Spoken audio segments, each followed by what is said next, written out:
দীর্ঘদিন পর ভিন্ন মালিকানায় বিপিএলে ফিরেছে রাজশাহী, তবে ফেরাটা সুখকর হয়েছে বলা যাবে না। ক্রিকেটারদের পারিশ্রমিক ইস্যু নিয়ে হয়েছে বিতর্ক, মাঠের পারফরমেন্সেও ছন্দহীন দুর্বার রাজশাহী। আর এবার আসর চলাকালীন অধিনায়ক বদল করে নতুন বিতর্ক জন্ম দিল দলটি।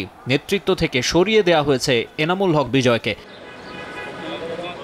এই দলে আছেন তাসকিন আহমেদ, ইয়াসির আলী রাব্বি, জিসান আলম, আকবর আলী, মৃত্যুঞ্জয় চৌধুরীর মতো পরীক্ষিতরা। রায়ান বার্ল, মোহাম্মদ হারিসদের মতো বিদেশিরা বিভিন্ন ফ্র্যাঞ্চাইজি লিগের নিয়মিত মুখ। হেড কোচ হিসেবে তারা নিয়েছে পাকিস্তানি গ্রেট ইজাজ আহমেদকে।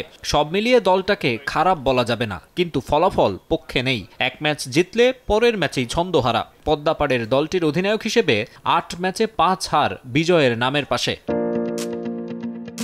হতাশায় পড়ছেন বিজয়, বিশেষ করে খুলনা টাইগার্সের বিপক্ষে ম্যাচটায় আবেগ ধরে রাখতে পারেননি। সেঞ্চুরি করেও অল্পের জন্য জেতাতে পারেননি দলকে। ইনিংসের শেষ দিকে তার অ্যাপ্রোচ নিয়ে প্রশ্ন তোলেন অনেকেই। পরদিনই দুর্বার রাজশাহীর পক্ষ থেকে জানানো হয়, খুলনার বিপক্ষে ম্যাচের পর নাকি মানসিকভাবে বিপর্যস্ত বিজয়। নিজের ব্যাটিংয়ে মনোযোগ দিতে বিপিএলের বাকি অংশে আর থাকছেন না নেতৃত্বে। তার পরিবর্তে ক্যাপ্টেন্সি করবেন তাসকিন আহমেদ।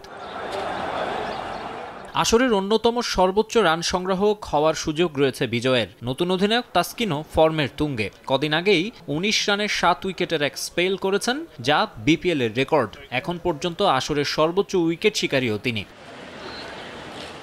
প্রতিযোগিতামূলক ক্রিকেটে খুব বেশি ম্যাচে ক্যাপ্টেন্সির অভিজ্ঞতা নেই তাসকিনের। গত বছর যুক্তরাষ্ট্র ও ক্যারিবীয় দ্বীপপুঞ্জে অনুষ্ঠিত টি-20 বিশ্বকাপে বাংলাদেশ দলের সহ অধিনায়ক ছিলেন তিনি। বিপিএল এর গত মৌসুমে মোসাদ্দেক হোসেন সৈকতের ইনজুরির কারণে দুর্দান্ত ঢাকাকে নেতৃত্ব দিয়েছিলেন ৩ ম্যাচে, যদিও তার একটাতেও জয় পায়নি তার দল। আর অফিসিয়ালি ক্যাপ্টেন্সি পেয়েছেন এবারই প্রথম।